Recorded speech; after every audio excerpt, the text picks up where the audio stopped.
powers that be, the powers that a lot of folks foolishly were fooled into electing, right? Because they do it for white supremacy and they don't realize that white supremacy was sacrificed to them too. But we're in a time where, the president and the fools that surround him would very much like to see an America without black people, without poor people, without women, without those people having any type of power. And one thing I love about the work of Langston Hughes is that he found great power, great love, great humanity within the very people that this nation would like to unimagine. A song to a Negro washwoman. Oh, washwoman, arms elbow deep in white suds, soul washed clean, clothes washed clean. I have many songs to sing you, could I but find the words. Was it 4 o'clock or 6 o'clock on a winter afternoon? I saw you wringing out the last shirt in Miss White Lady's kitchen. Was it 4 o'clock or 6 o'clock? I don't remember. But I know at 7 one spring morning you were on Vermont Street with a bundle in your arms going to wash clothes. And I know I have seen you in a New York subway train in the late afternoon coming home from washing clothes. Yes, I know you, washwoman. I know you send your children to school and high school and even college. I know you work and help your man when times are hard. I know how you build your house up from the wash tub and call it home. And I know you raise your churches from white suds for the Sunday service of the Holy God. And I've seen you singing, washwoman, out in the backyard garden under the apple trees singing, hanging white clothes on long lines in the sunshine. And I've seen you in church on Sunday morning singing, praising your Jesus, because someday you're going to sit on the right hand of the Son of God and forget you ever were a washwoman, and the aching back and the bundles of clothes will be unremembered then. Yes, I've seen you singing. And for you, oh singing washwoman, for you, singing little brown woman, singing strong black woman, singing tall yellow woman, arms deep in white suds, soul clean, clothes clean. For you, I have many songs to make, could I but find the words. He was incredible. And yeah, I think like working on that project, I thought a lot about time and how quick it is, right? That like he wrote a lot of those poems just a few hundred years ago. Or 100 years ago, sorry, not to make it sound like multiple hundreds. And that is this long, right? I think, they would like us to think that 100 years ago was a long, that's a boxing gym over there? I didn't even know that shit. Wow, crazy. Yeah, that is that long ago, right? Slavery wasn't nothing but a little minute ago. Jim Crow was yesterday. And I've been thinking for a long time, especially today, about, just how short they want our memories to be, and how they would like us to forget how slow things are to change, and also how fast things can change with that potential, right? I'm thinking about the Gulf of Mexico, which they're trying to call the Gulf of America. I was listening to somebody's live today, and they were talking about how even Ronald Reagan, the devil, right? Like hated air traffic controllers, did a lot to terrorize that union, and then they were naming airports after him, right? And I was trying to write a poem in the back. I didn't get a chance to finish it, but I was just like, what did the poem say? It was like, in 20 years, when they're naming libraries and hospitals after Trump, remember what he thought about books and who he thought deserved the body. Just think about long memory. Okay, here's some poems. I got really obsessed with no, I'm not gonna read that poem. No, I'm not gonna read that poem either. I'm gonna read this poem, cool. right, cool. This one is called Dear Time. I'm writing a lot of poems that have this title, like talking to time as a whole thing. Yeah, cool. This is appropriate for Valentine's Day tomorrow. Word. Dear Time, now married, I'm in you different, in love deeper, legally, under God and in front of my mama. I know love different. Love is a measure of you. To love is to say, I put my time next to your time. I tie my time round your breath, sink my life to your chance. Stupid love. Stupider still to get married. I tie my time to you who knows most intimately what is wrong with me, who has seen me at my most naked, ass out, my toothless, ashy soul, naked and cold and shameful in front of God. What a thing, love. I am so happy to be stupid this way. There's a scar on the sidewalk out our back door, a break in the ground that some days looks like a heart and some days looks like Mexico. That's racist. He's not Mexican. But the first time my grandma was asking questions about him, she said, what kind of Mexican is he? And I told her Venezuelan. So now I call him Venezuelan Mexican when I want to be cute. And no, this isn't me canceling my grandma because you cancel all grandmas. But she was speaking within the limits of the language she had, pressing into the wall for understanding. And my grandma isn't racist. She's difficult and careful and nosy and serious and simple and a touch cold and funny and a little mean. And she spends her time in the kitchen because that is the work, because that work is how she loves us. And she is exactly the kind of poet I want to be when I arrive deeper and frailer into time. So much of her time she tied up in a man whose hands would cut through space to misunderstand her, to blacken the days around her eyes. And she says she loved him, loves him, will love him. Who could we be if time loved us? If we spent our time in love? If we could see what love had in store for us? Who did I marry? What kind of poet will I be at the edge of him?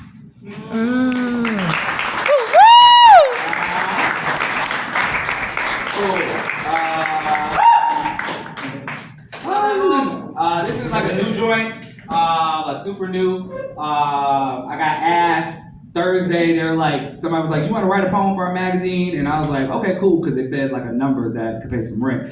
And then they was like, we need it by Monday. And I was like, whoa. But I was like, this is enough money. So I gave it a try. The prompt that they gave me was now. Write a poem that talks about now. And so this is me trying to do that. Cool, I interviewed my husband on a little date night to get some things for this poem. So we had me think about like AI, just about everything. Cool. 2025, unfortunately. Get this. We're trading the earth for information, sacrificing the future at the altar of summary. Get this. The door that claimed, give me your pour, now says no more. Not these. Something greedy and stupid and reckless is playing near the cliff. Something without wings or a god is playing religion, praying money in its own name. Small men are around us, rabid with ego. I was naive.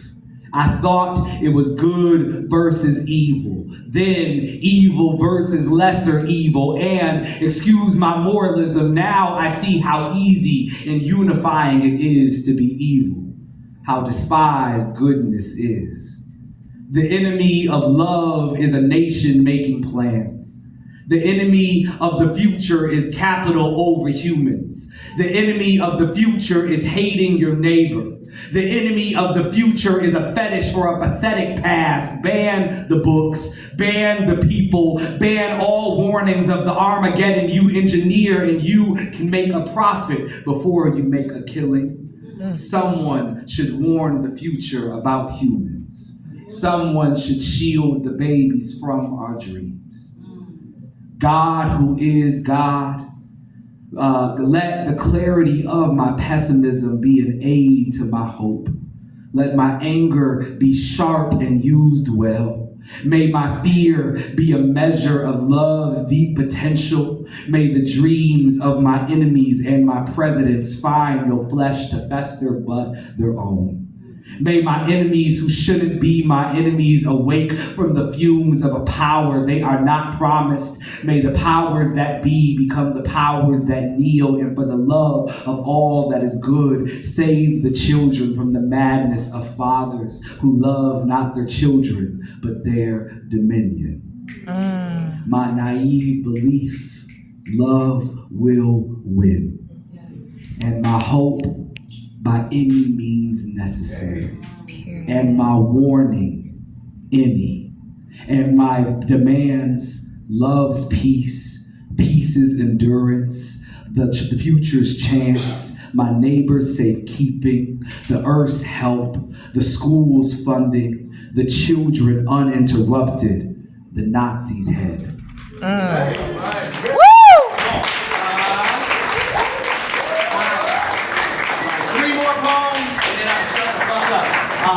Okay, can I do like 3 more? Is that cool? Or is it 2 more? Two. Wrap the shit up. That's what you said. Okay, cool. Before I wrap this shit up, a couple things. So down the street, around the corner, there's a place called Bi-Hack right off of Thomas and Western. It's an amazing place if you've never been. This Sunday from 2 to 5 o'clock, we are doing an open house. So if you want to come and find out stuff, bring the kids, bring in the young people you know. It's for the Black Youth Healing Arts Center. That's what Bi-Hack stands for, sorry. But it's gonna be, I think it's gonna be food. You can make your own like perfumes and like bath bombs and stuff like that. There'll be writing, there'll be yoga, there'll be dance. A whole bunch of different stuff is going on over there. And if you want to write some poetry with me, Tuesdays at 4 o'clock, we do a poetry lab. It's amazing. It's a small but humble group right now, a small but mighty group right there right now. I would love to see you. If you gotta come late, a lot of people come late, so come sit down and write with us. Cool. All right, 2 more poems. That's what the nigga said. All right, cool. Cool. Let's do this one. So this is called In a Subjunctive Mood. It's a prayer. Damn, that's a loud. Ooh, oh. Okay, he almost crashed out. That was fun to see. The subjunctive mood in language is like things like commands and wishes and stuff like that, right? So so that's what this poem is trying to be. Cool. In a subjunctive mood. Wish be so. Block where we could forever. Dead end on which we if eternally. Inshallah. Oh Allah. Almighty may be curving God's suggestion in our good favor. It is essential that faith open a door into the declarative, into command or not. A door where our possible seeks no conclusion. Let me not be too big for my bridges, but bridge us over that doubt and into the good advice of living. If paradise was to exist, I'd meet you there for tea. A hope in hand to promise your feet silk as water. If he walked on water, and if he came out the cave a poet, and if the sea was the first step into freedom's long road, and if he is born again and again and again, and the child knows his last life, if God has that many gates, I know that there is somewhere where the end is not written, where we live unceasing and the dead are still dead, but they live close as neighbors, close as lovers in the morning. If there is morning there, I know the birds are there. If the birds are there, I trust the map in their song. If there is a song, I know it's for no funeral. If there are no funerals, then what does our bravery have to fear? And if there are funerals, so what? If they kill us, we'll just join the wind.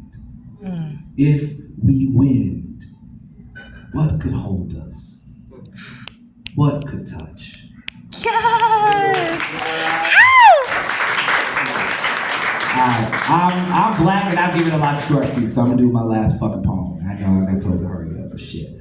I just won Tru Art Speaks since Tish didn't even know what was gonna happen. All right, cool. This is for a poet named Claire Short. It's called In Time. The whole thing is just basically like, what the fuck could happen if we kill time? All right. So much someday due to us. The right tomorrow always on delay. So much soon gone rotten in the barrel. And don't get me started on the never now future. I say we kill time, since killing God did nada. I say we cut time open and find what's owed to us inside. And it might make a mess. The dinosaurs might learn Greek. The slaves could escape on spaceships. Carnival cruises on rescue missions, fleeing Auschwitz, riding waves of earth. Maybe a hole would open under every king, slaver, or banker. Maybe gutted time would rearrange itself. Maybe never a Nakba. Maybe the bomb would be faulty, falling in Nagasaki with a thud and not a boom. Maybe the birds would be our presidents and write and sign treaties with the rodents and the fish. Maybe no grandma would ever die. Maybe they just get older and older until they fall asleep in the good chair. Chest rising forever like a blessed tide. Maybe none of our grandfathers were soldiers. Maybe no war. Maybe they became dancers, librettists, florists, teachers. Maybe they married the boy after all. Maybe dead men come back at peace with the country within them. Maybe there be no America. Maybe Europe would stay in Europe. Maybe Columbus would be a rumor haunting the ocean, hungry for shore. Maybe one Korea. Maybe in Africa untouched. Maybe Marx would have nothing to write about. Spend his life on a farm with Fanon, raising dodos. Maybe we cut time's head off. And out comes a table made of yesterday, piled high with bread and fruit and rice and wine, and not a single thing that breathes or mothers. Maybe all our mothers come crawling out of time. They sit at a table carved from a tree that's never heard of a noose. Maybe we wash their feet in roses and oil. Maybe every father says a prayer that sounds like sorry. Maybe they have nothing to be sorry for. Maybe they have no hands. Maybe there's music playing. Maybe it's just the drum of an infant's heart with a mic pressed to her chest as she's being tickled. Maybe all the children are alive. Maybe all the children are alive. Maybe all the children are alive. All children alive. All children alive. All the children will live. All the children will live. All the children will live. Frank. Yes. I say let's get the blades. Thank you. Ah!